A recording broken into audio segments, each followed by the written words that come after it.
Hey, what's up guys? How are you today? Welcome to my vlog. Now in today's vlog I decided to do something else. I've been an owner of this bike for 2 years pretty much, and therefore I decided to do a review. As a long-term owner, 2 years is kind of a long term, and I decided to do a review of my bike and tell you a bit how you live with it, how is it to live with this bike.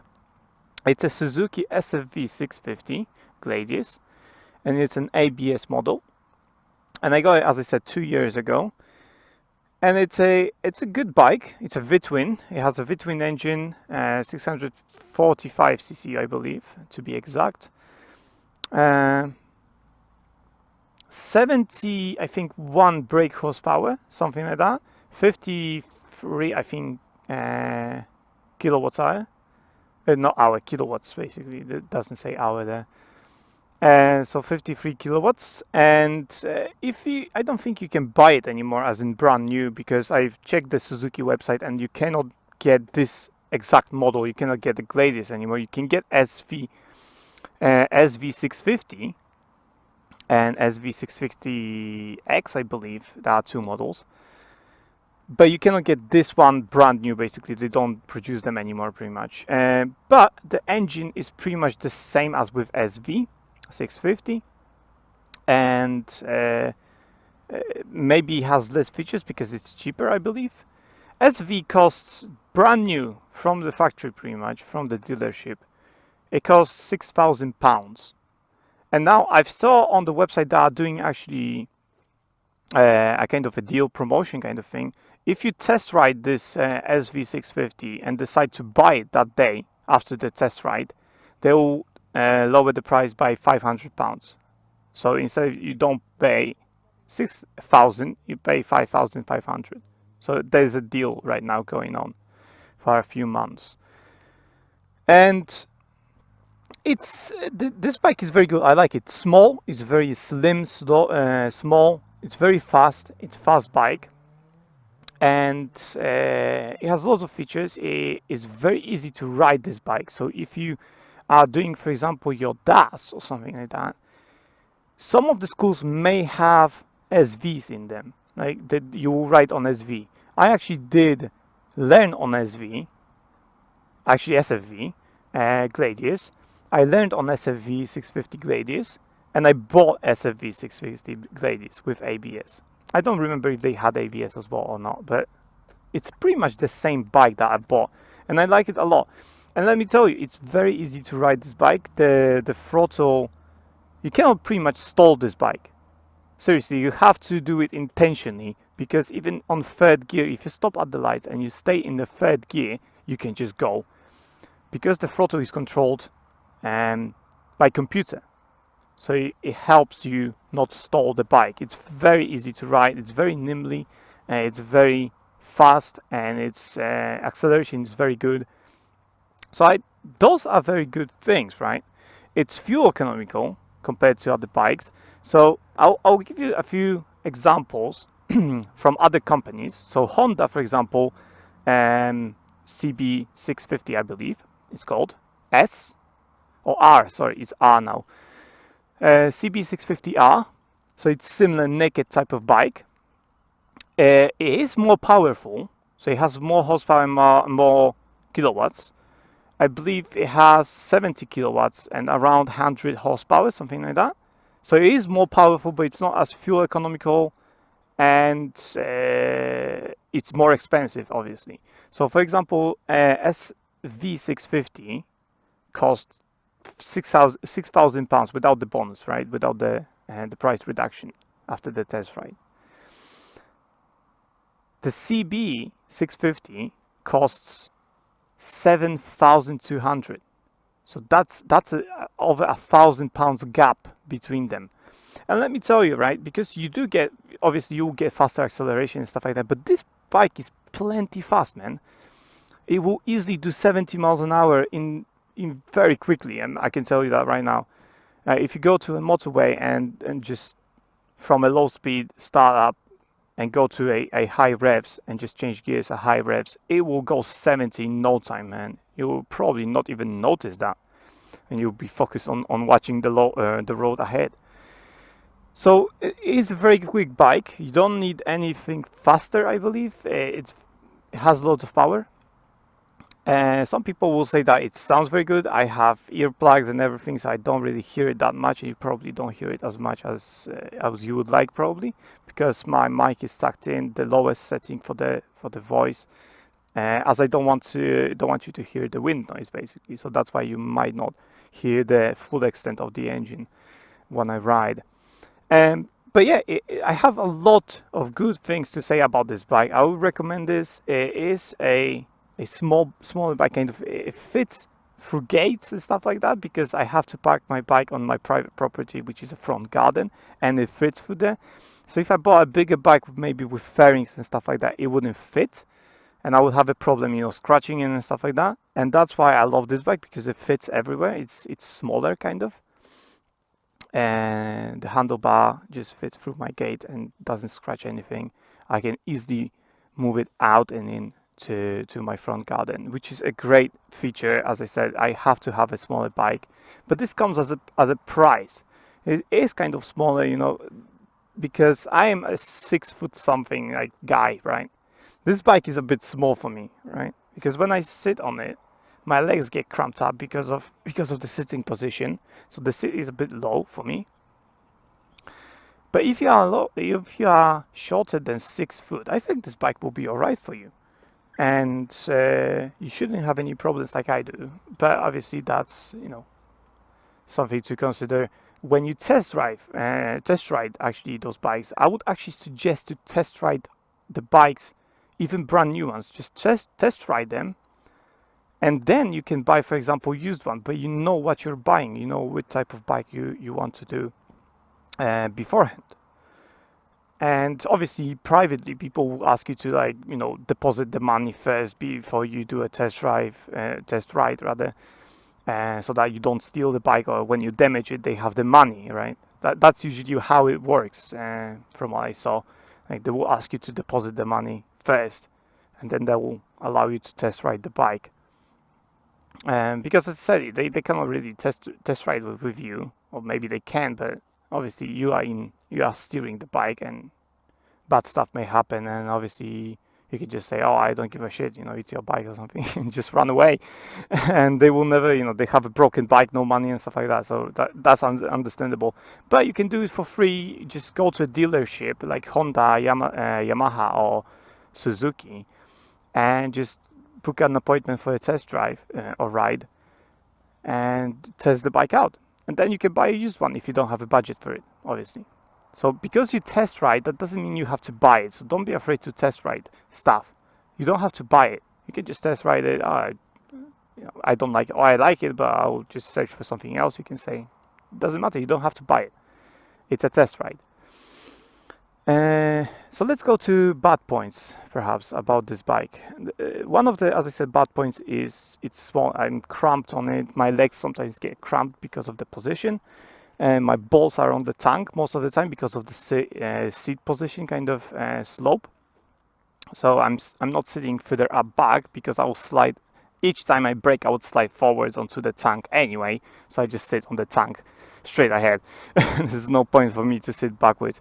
And the seat, as I said, is sloped a bit so that it's like that, and makes it, you have to sit in this basically position on the tank almost. That's how it works pretty much, at least for me. And so that's one bad thing. I don't really have any other bad things to say about this bike. As I say, it's very fuel economical. I tank it with the most expensive fuel, which is the super unleaded, and doesn't cost me that much actually, even though I'm using the most expensive fuel. It does about 68 miles per gallon, which is the most from like Yamaha and Honda range. So if I compare Yamaha, which is MT7, it's comparable to this one. MT7 and CB650R, those two bikes are not as fuel economical as this one, as SVs. So You basically get better fuel economy, better exhaust emissions. So this one has the lowest exhaust emissions of the three. It's the cheapest of the three, as I said, £6,000, and they have this promotion right now. If you were to buy it after a test drive or ride, and you would get another £500 off the price. An MT costs 6,600, something like that. I know it's more expensive, but it's not. It's in the middle, basically, kind of thing. With power, it's also in the middle. So Yamaha is in the middle. MT7 is in the middle. So the CB650 is the most powerful, has the most brake horsepower, most kilowatts. Then there's MT, and then there's SV. So SV is the least powerful, but by no means it's slow. I'm telling you that right now. On motorway, you can cruise no problem at 70. You can do speeds 100 miles an hour no problem on this bike. Let me tell you that much.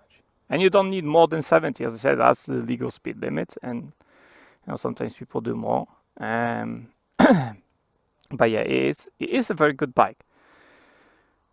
What else? What else can I tell you about this bike? Well, it's been maintained, so I've changed the oil when I need to change the oil, even sooner than I needed to change the oil, change the liquids and stuff like that. So all the cooling, all the brake liquids, all of that, it has been changed when necessary and when required. So it's well maintained. There are some scratches. For example, this one here, there's a scratch. I don't know from where. It is a scratch. It's not shadow. I did fall with it, but that was due to ice on the road, and because of that, my throttle system kind of broke because of the vibrations, probably of the fall. But after replacing it, the bike works perfectly fine. It doesn't have any problems. Starts very easily, even in cold weather. And I don't really have any bad things to say other than comfort.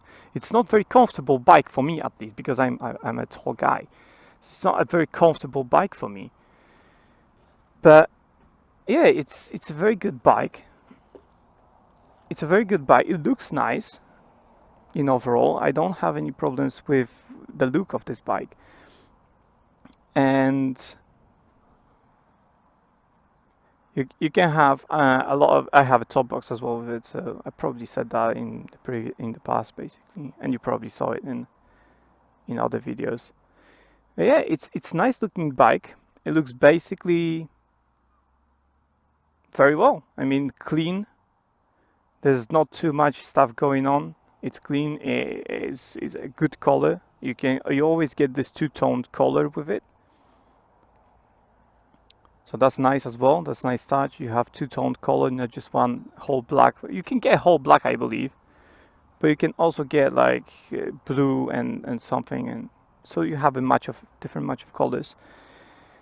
Yeah, I don't really have anything bad to say about this bike. I'm seriously very pleased with what I bought. After 2 years of riding this bike, even though it's uncomfortable, especially when you do longer type of journeys, I don't have anything bad to say about this bike. I seriously don't. As I say, it's the most fuel economical, it's the cheapest of them all, and it's fast. It handles well, handles very well.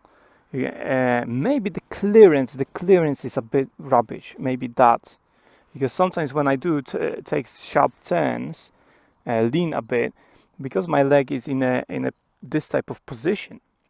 For the gear lever, right? Because I keep it under all the time, most of the time. I don't keep it away, because I wouldn't be able to ride like that if I keep it away. It's just too uncomfortable for me. You can probably no, I don't think you can adjust that. You can adjust the lever, but you cannot adjust the foot peg. So yeah, riding away from the lever with my foot would be too uncomfortable. My legs would cramp basically, so I have to keep it under the lever. And sometimes when I do sharp turns, especially on twisties, my legs scrapes on the on the pavement, actually, rather the tarmac. So that's maybe perhaps a bad point. It's the clearance is a bit small, let's say. I did off-road with this bike even. So I did off-road, and it handles, fuck's sake, it's a very good bike.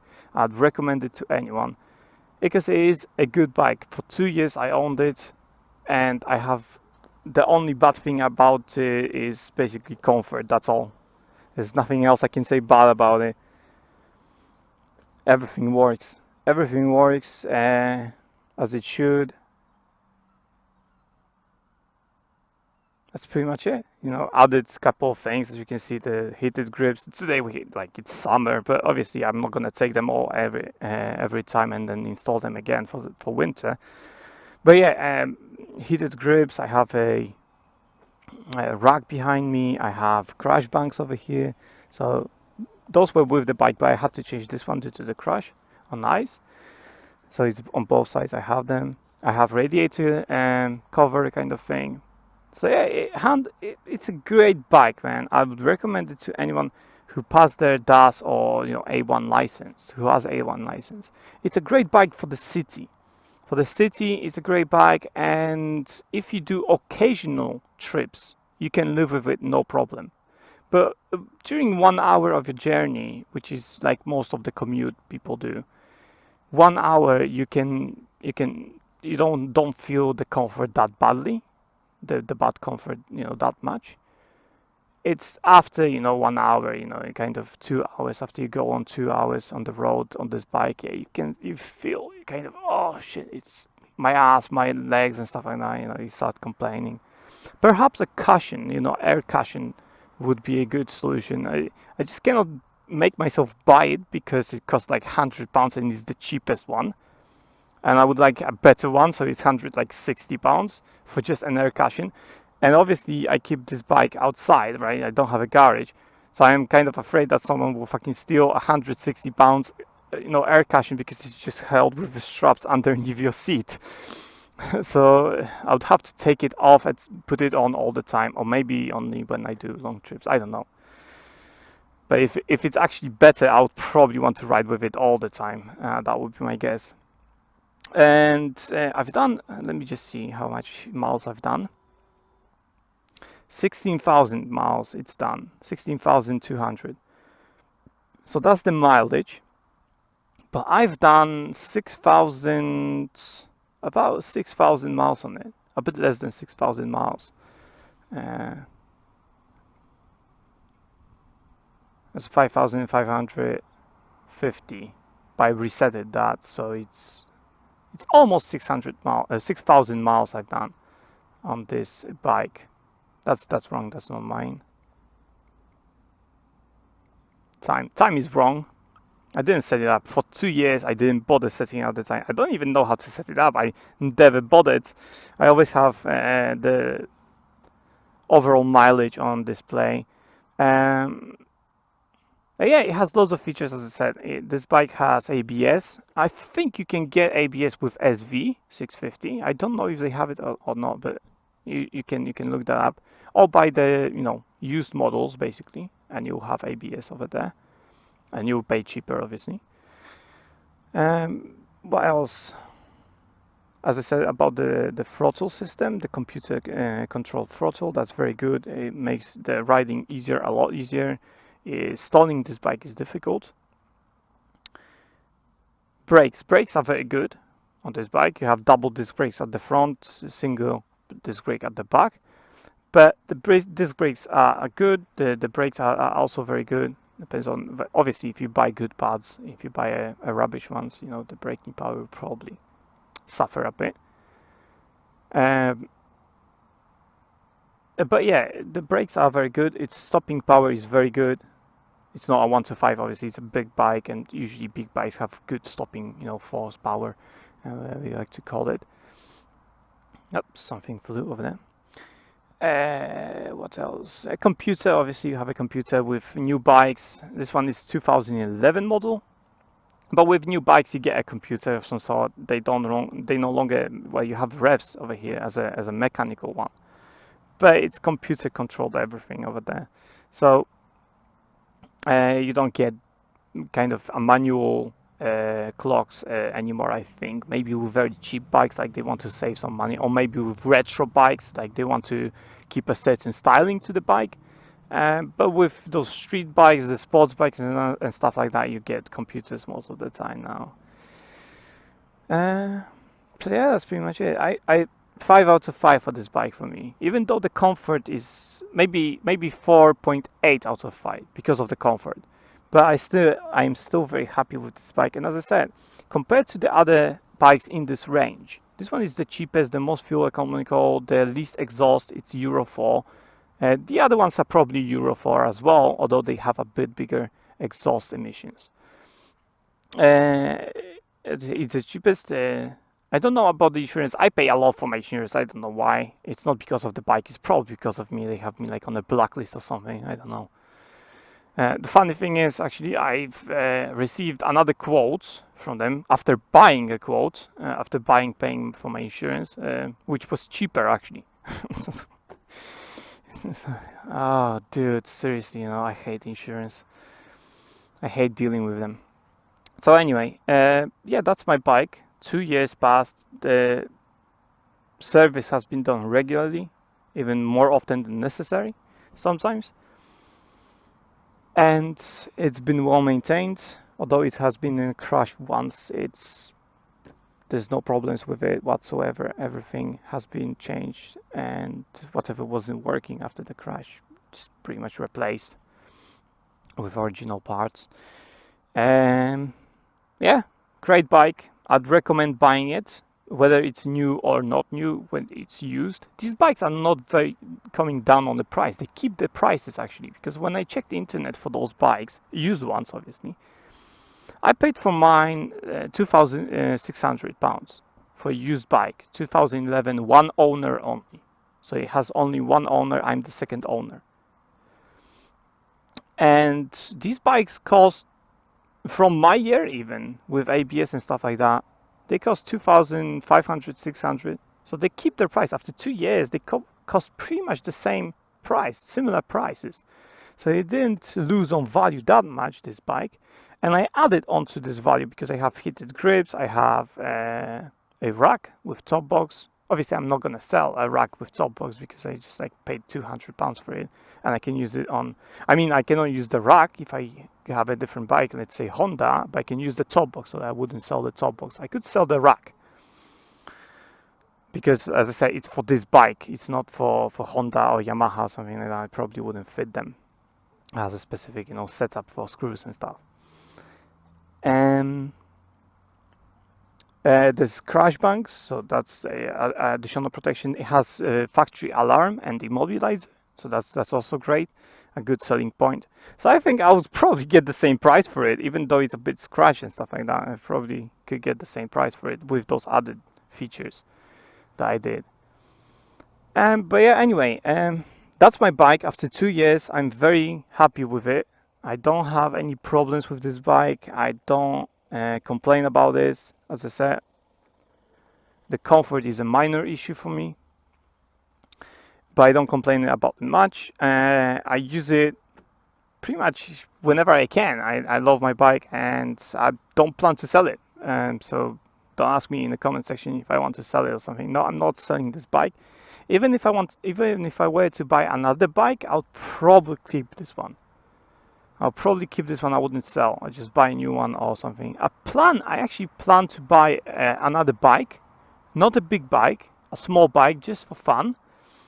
Going onto like a private land and then maybe try to do some wheelies. I don't do wheelies, but on the private land, on a shit bike, like £100 bike, used one, like some sort of something, maybe even a cross bike. That would be great, like off-road bike. I'd like to get that, but we will see. As I said, I'm not in the rush to buy another bike. I'm using this one. This one is fine for me. This one has a lot of power and a lot of life in it left, and I probably will have it for like another 10 years. But yeah, we will see.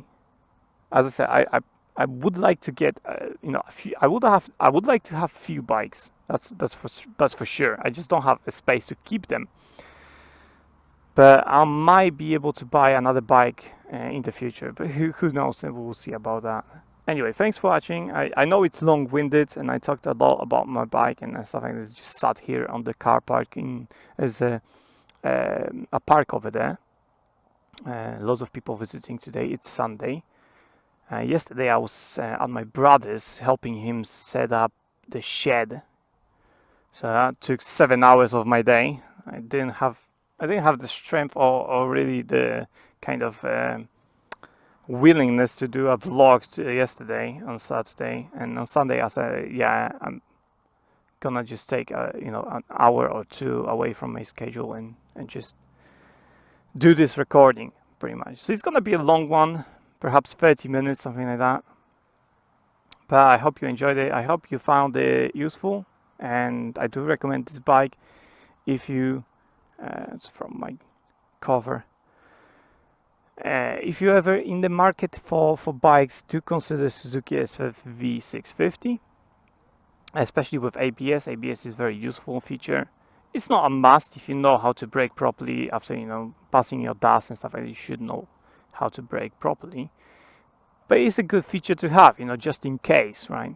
If you panic brake or something can happen, even if you have a full license. So it's a good feature to have. Hopefully you never have to use it. But yeah, that's pretty much it, guys. Thanks for watching. If you like my videos, do consider liking and subscribing. I don't know what's that. Is it broken or something? No, it's just hair. Do consider subscribing and liking my videos, posting comments what you think and what type of bikes you have, for example, and whether you lived very long with them and you love them, and maybe you complain, maybe you have some kind of features you don't like.